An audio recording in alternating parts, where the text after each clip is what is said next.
श्री शंखेश्वर धाम कामन तीर्थ। मुंबई की रंग बिरंगी दुनिया से अलग शांत एवं मनोरम वातावरण के बीच यह तीर्थ बसा हुआ है। यहाँ का प्राकृतिक एवं नैसर्गिक सौंदर्य मन को लुभाने वाला है।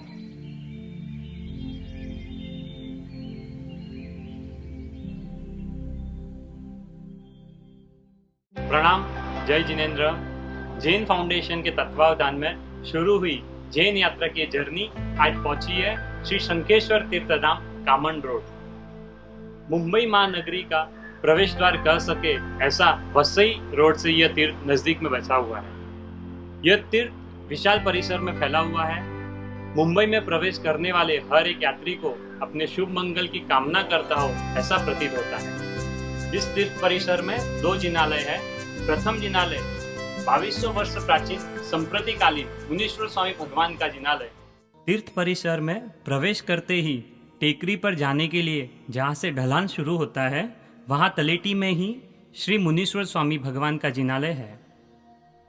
2200 वर्ष प्राचीन श्याम वर्णीय संप्रतिकालीन प्रत्यक्ष प्रभावी 20वें तीर्थंकर श्री मुनीश्वर स्वामी भगवान की अद्वितीय अलौकिक एवं नयन रम्य प्रतिमा यहाँ विराजित है। जिनालय में किया गया सुनहरे रंग के कांच का कार्य इतना सुंदर दिखाई देता है मानो भगवान संपूर्ण राजाशाही ठाट के साथ यहाँ विराजमान हो। यह प्रतिमा श्री पाटन पंचासरा परिसर के अष्टापद जिनालय से प्राप्त हुई है। जब से भगवान कामन तीर्थ में विराजित हुए हैं, तब से भक्तों की आस्था और श्रद्धा का केंद्र बन गया है यह तीर्थ। अत्यंत प्रभावक मुनीश्वर स्वामी दादा के सामने बैठने मात्र से ही दिव्य स्पंदनों की अनुभूति होती है। साधक के लिए बेजोड़ साधना भूमि समान यह तीर्थधाम है। दादा की दिव्य प्रतिमा से अनेक बार अमीजरना हुए हैं और आज भी होते रहते हैं।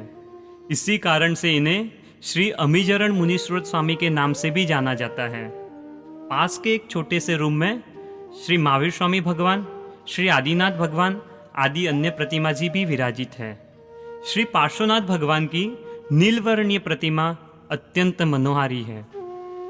हर शनिवार को विशेष संख्या में भक्तगण यहाँ आते हैं। अनेक श्रद्धालु भगवान की भाव से पूजा सेवा करते हैं, पक्षाल आदि करते हैं और स्वयं को धन्य बनाते हैं। अनेक भक्त यहाँ भगवान की 1008 प्रदक्षिणा भी देते हैं। यहाँ के चमत्कारों की बात करें तो ऐसा कहा जाता है कि यहाँ के पुजारी हसमुख भाई, जिन्हें जबड़े का कैंसर था, परंतु उन्हें दादा पर इतनी श्रद्धा थी कि वे रोज भगवान से प्रार्थना करते थे, मेरा यह रोग ठीक हो जाए, और भगवान का पक्षाल जल जबड़े पर लगाते थे। मात्र 6 महीने में उनका कैंसर एकदम ठीक हो गया। ऐसे तो एक से बढ़कर एक चमत्कारिक घटनाएं यह होती रहती है। यह सब यहाँ विराजित श्री मुनीश्वर स्वामी दादा का प्रभाव है। हावे परवड़े नहीं रहवानो, तारा थी दूर तारे रहवानो, हृदय हाजरा हजूर। योगानुयोग आज का दिन शनिवार का दिन है। शनिवार के दिन भक्त एवं भगवान दोनों का मिलन और उसका साक्षात्कार करने हमें मिलेगा। तारा प्रेम माँ प्रभु जी हूँ बिन जाव छू, रोमे रोमे हूँ तारो थ तो जाव छू, तारा प्रेम माँ प्रभु जी हूँ बिन जाव छू। प्रणाम, जय जिनेंद्र। आज आरती के दौरान मुनीश्वर स्वामी दादा के जिनालय का माहौल ही कुछ अलग था। तभी हमारी मुलाकात हुई संजय भाई पाटिल, जो कि डीसीपी है वसई क्षेत्र के, रहने का उनका वसई में है। उनसे जानेंगे कि कहाँ से दादा के पहचान हुई, कहाँ से इस तीर्थ में उनका आना हुआ। आपको बता दूं, मैं 1 साल से यहाँ पे आते हैं। लास्ट 9-10 शनिवार से एवरी सैटरडे यहाँ दर्शन करने के लिए आते हैं। तो इनसे आज मुलाकात करते हैं। प्रणाम संजय भाई। प्रणाम जी। कैसा है कि मैं पहले एडिशनल सुपरिटेंडेंट ऑफ पुलिस था थाने रूरल पुलिस में जी। तो ये जो भिवंडी का वगैरह एरिया आता है यहाँ से आगे का जी, वो थाने रूरल पुलिस में आता है। जैसे तो पिछले 2 साल से वहाँ पे काम करता था। और ऐसे ही काम के दरमियान एक जिग्नेश हिरानी बोल के है, उनसे हमारी मुलाकात हो गई, तो उन्होंने ये जिनालय के बारे में बताया। तो बहुत बार आग्रह किया कि एक बार सैटरडे आके दर्शन करके जाइए। तो एक बार आ गया, ऐसे मेरे दोस्त को लेके आया था और ऐसे ही शाम को दर्शन करके चला गया उसे। तो सैटरडे दर्शन करने के बाद इतना सुकून महसूस हुआ कि काम का स्ट्रेस रहता है, बहुत काम रहता है, लेकिन यहाँ पे दर्शन करने के बाद एकदम मंदिर का भी जो प्रसन्नता है उससे मन भी प्रसन्न हुआ, एकदम स्ट्रेस फ्री लगा। बराबर है तो फिर बाद में हर सैटरडे आना चालू हो गया जी। तो तब से आदत से हो गया अभी आना। बराबर है, दादा के साथ अलग लगाव हो गया, मतलब कि सैटरडे आना ही है। बराबर जी। कुछ विशेष प्रसंग आपके जीवन में ऐसा हुआ रहेगा जो यहाँ आने के बाद चेंज हो गया हो? विशेष प्रसंग यानी कि कोरोना के काल में मंदिर तो बंद थे वैसे, जी। और जैसे बहुत से हमारा स्टाफ भी पॉजिटिव आ रहा था, काम भी बहुत था, लेकिन फिर भी मैं बाहर से ही दर्शन करके या हाथ जोड़ के मैं चला जाता था। तो दादा की वजह से तो हम कोरोना में अभी तक मुझे हुआ नहीं जी। ये एक चीज़ है। दूसरी चीज़ मैंने मांगी थी कि थाने से अभी मेरी ट्रांसफ़र होने में ड्यू था, तो सोचा कि दादा वसई में रहते तो वसई में ट्रांसफ़र हुआ तो अच्छा रहेगा, नजदीक आ जाओगे दादा हाँ, के। तो एक बार मन्नत मांगी तो हो गई, वसई में ट्रांसफ़र हो गया। अभी 3 महीने से मैं वसई में काम कर रहा हूँ। जी जी। आप देख सकते हो, इन्होंने बताया कि दादा के पास जब बैठते हैं, जब दादा के देरासर में प्रवेश करते हैं तो एक अलग अनुभव होता है, जो फीलिंग वाली दुनिया होती है वो बाहर आती है, वो प्रसन्नता, वो पूरे दिन का जो स्ट्रेस रहता है, आप समझ सकते हैं डीसीपी है तो कैसा स्ट्रेस रहेगा, तो वो पूरा भूल जाते हैं, मग्न हो जाते हैं। बहुत अच्छा लगा आपसे बात करके, यस यस, खूब खूब आभार आपका जी। मुनीश्वर स्वामी दादा के जिनालय के दर्शन करने के बाद जब हम आगे बढ़ते हैं तो दूसरा जिनालय श्री शंकेश्वर पार्श्वनाथ भगवान का जिनालय। यह जिनालय एक ऊंचाई पर आया हुआ है, छोटी सी टेकरी, छोटे से पहाड़ पर यह जिनालय स्थित है। इस जिनालय के इतिहास के बारे में जाने तो बहुत ही रोमांचक इतिहास है। मुंबई में हर किसी का एक सपना होता है कि खुद का एक घर हो, छोटा ही सही परंतु खुद का घर हो। परंतु शासन को समर्पित श्राविका श्रीमती वीणाबेन झवेरी का सपना था खुद का एक जिनालय। बहुत बार गुरु भगवान के पास उन्होंने ये स्वप्न के बारे में बताया। उन्होंने बोला कि मुझे लाभ दीजिए, मुझे एक जिनालय बनवाना है।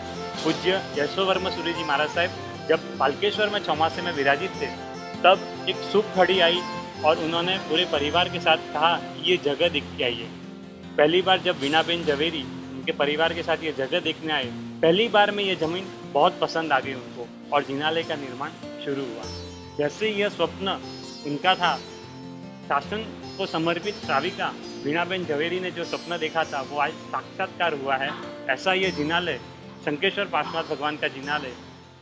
चलो इस जिनालय के दर्शन करें। ऐसा कहा जाता है कि नज़दीक के गांव में रहने वाले मराठी परिवार में 7-7 पीढ़ियों से ऐसी मान्यता थी कि हा देवाचा स्थान आहे, यानी ये देव का स्थान है, इसलिए इस भूमि पर कभी खेती वगैरह कुछ भी कार्य नहीं किया।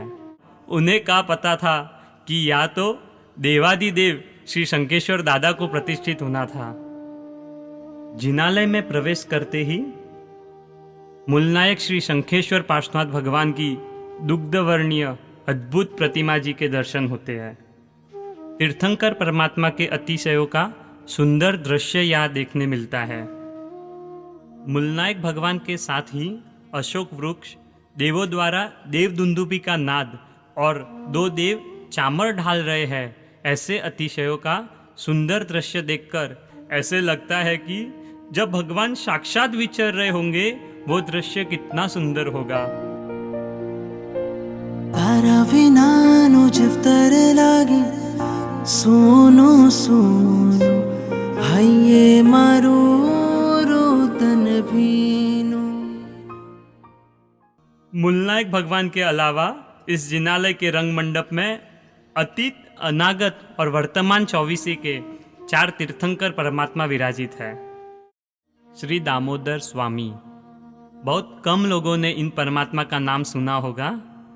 अतीत 24 के 90 तीर्थंकर श्री दामोदर स्वामी का समवत्सरण रचा हुआ था। देशना के बाद प्रभु से प्रश्न किया कि भगवान मेरा मोक्ष कब होगा। भगवान ने कहा कि आने वाली 24वीं के 23वें तीर्थंकर पार्श्वनाथ भगवान के गणधर बनकर आपका मोक्ष होगा। भावों से विभोर होकर अति हर्ष एवं आनंद के साथ आषाढ़ी श्रावक ने पार्श्वनाथ भगवान की अद्वितीय प्रतिमा भराई, जो आज शंखेश्वर में विराजित है। इस तरह दामोदर स्वामी के शासन काल में श्री शंखेश्वर पार्श्वनाथ भगवान की प्रतिमा भराई गई थी। इस दिव्य घटना की याद में श्री दामोदर स्वामी की श्वेत वर्णीय 31 इंचीय लुभावनी प्रतिमा यहाँ विराजित की गई। श्री आदिनाथ भगवान। श्री आदिनाथ भगवान के शासन काल में श्री शंखेश्वर पार्श्वनाथ भगवान की प्रतिमा तिरचालोक यानी मनुष्य लोक में आई। इस अलौकिक घटना की स्मृति में प्रथम तीर्थंकर श्री आदिनाथ दादा की 31 इंच की श्वेत वर्णीय प्रतिमा यहाँ विराजित की गई है। श्री नेमिनाथ भगवान।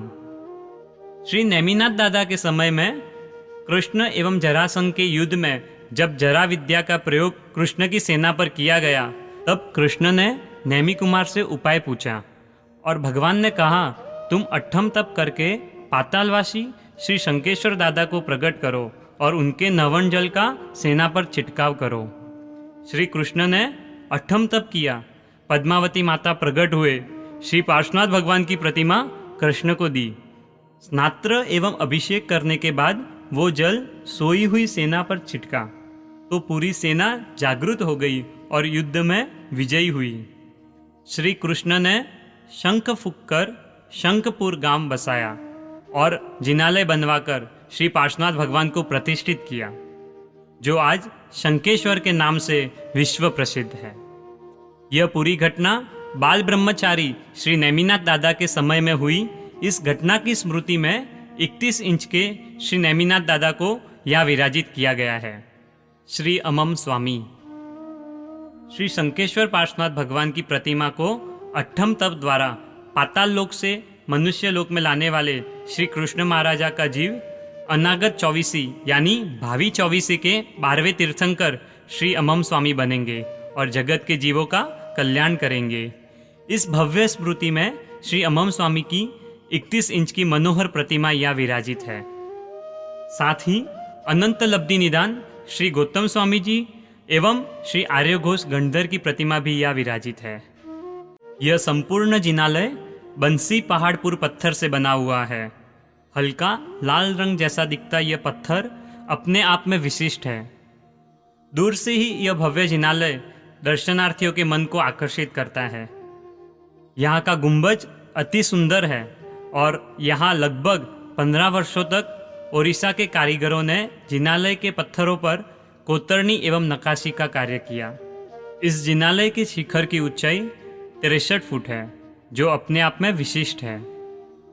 1.5 एकड़ के विशाल परिसर में फैला हुआ यह तीर्थधाम यहाँ आने वाले हर एक यात्रिक के सम्यक दर्शन की निर्मलता प्राप्त करने में सहायक बनता है। शांत एवं मनोरम वातावरण भक्त को अपने भगवान के करीब पहुँचाने का बेजोड़ कार्य करता है। यह तीर्थ वसई से भिवंडी के लिए जाते हैं तब चिंचोटी रोड पर आया हुआ है। बाय ट्रेन सेंट्रल लाइन में वसई से पनवेल जाने वाली दीवा ट्रेन से कामन रोड स्टेशन पर उतरकर यहाँ पहुँचा जा सकता है। इस तीर्थ के नज़दीक में लगभग 6 किलोमीटर की दूरी पर श्री गिरनार धाम आया हुआ है। मूलनायक श्री नेमिनाथ भगवान की श्वेत वर्णीय 2200 वर्ष प्राचीन संप्रतिकालीन प्रतिमा यहाँ विराजित है। यह हाईवे टच विहार धाम होने से साधु साध्वी जी भगवान का लाभ सतत मिलता है।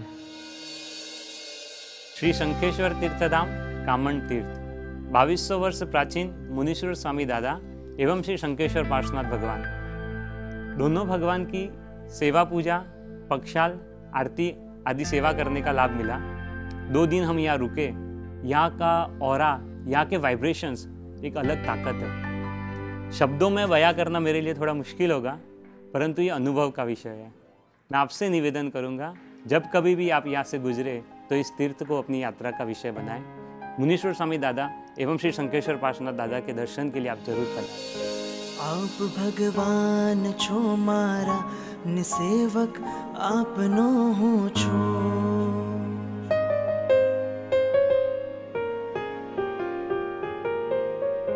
आप भगवान छो मारा निसेवक आपनो हूँ छू आप साथे ऋणानो बंध भवो भव मैं तो मांग्या छे आप साथे ऋणानो बंध भवो भव मैं तो मांग्या छे नजर में हो भले लाखो हृदय में तमने राख्या छे हृदय मंदिर ना मारा देव जिनवर तमने मान्या छे नजर में हो भले लाखो हृदय में तमने राख्या छे हृदय मंदिर ना मारा देव।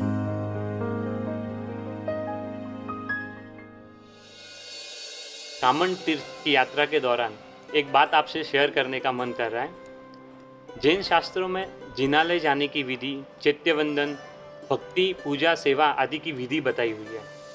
उसमें से एक पर्टिकुलर पॉइंट लेके आपको आज टिप ऑफ द यात्रा के माध्यम से आपको बताना चाहूँगा, जिससे जिनालय रिलेटेड आशातना कम हो और इंडिविजुअल पुण्य उपार्जन हो, उसमें वृद्धि हो। आज की टिप ऑफ द यात्रा है निस्सिही त्रि। जब हम जिनालय में प्रवेश करते हैं उस दौरान 3 बार निस्सी बोलनी होती है। कहाँ, कैसे और उसका अर्थ क्या है वो हम जानेंगे। सबसे प्रथम निस्सी हम जब बोलते हैं वो मुख्य प्रवेश द्वार से जब प्रवेश करते हैं उस समय प्रथम निस्सी बोलनी होती है। निस्सी निस्सी निस्सी करके हम प्रवेश करते हैं। उसका अर्थ है कि यहाँ से मैं, निस्सी का अर्थ है निषेध, और यहाँ से मैं संसारिक सभी प्रवृत्तियों का मैं त्याग करता हूँ। मन, वचन और काया से संसार रिलेटेड जितनी भी मेरी प्रवृत्तियाँ हैं, ना मन से विचार करूँगा, ना शब्दों में उसको लाऊंगा, और ना मेरी कायिक ऐसी प्रवृत्ति होगी जो संसार रिलेटेड हो। वो प्रथम निस्सी के बाद हम त्याग करते हैं। दूसरी निस्सी होती है वो मूल गर्भगृह में प्रवेश करने के समय बोलनी होती है। उसके बाद भगवान की स्तुति, भगवान की पूजा इत्यादि हम कर सकते हैं। दूसरी निस्सी का अर्थ है निषेध। त्याग मतलब देरासर रिलेटेड भी जितनी मेरी प्रवृत्तियाँ है उसका भी मैं त्याग करता हूँ। यहाँ से मैं और मेरे भगवान और कोई नहीं। तीसरी निस्सी होती है वो हमें बोलनी होती है चैत्यवंदन के पहले। चैत्यवंदन जब शुरू करते हैं उसके पहले तीसरी निस्सी बोली जाती है। तब से मैं अंग पूजा, अग्र पूजा, द्रव्य पूजा जितनी भी की भगवान की, उसका त्याग करके हम भाव पूजा में जाते हैं। चैत्यवंदन शुरू होने के पहले 3 बार निस्सी निस्सी बोल के तीसरी निस्सी कंप्लीट करते हैं। इस तरह आज की टिप ऑफ द यात्रा में हमने जाना 3 निस्सी कब, कहाँ और उसका क्या अर्थ है। इससे जिनालय में होने वाली आशातना एवं इंडिविजुअल पुण्योपार्जन में वृद्धि हो, यही हमारा एक हेतु है।